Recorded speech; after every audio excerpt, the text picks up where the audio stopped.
sa pagiging honest. Pwede magpalobo Nag-iisa na lang! Ah! Sa pool! Pasok eh! Pwede. Ang laki ng hakbang ko. Okay. White ata kalaban niya. Panaman dyan. Dahil nyo na yung mga gamot nyo, mga maintenance nyo.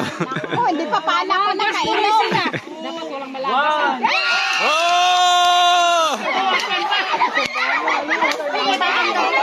Last 1 second na lang eh. Isang segundo na lang, ubos na. Nakaano kasi ako eh. Hindi pa ako nakainom ng gamot ko. Babato ni sir. Tayo na ba? Tayo? Magaling kayo mga matanda. Tayo magbato. Ay, sila.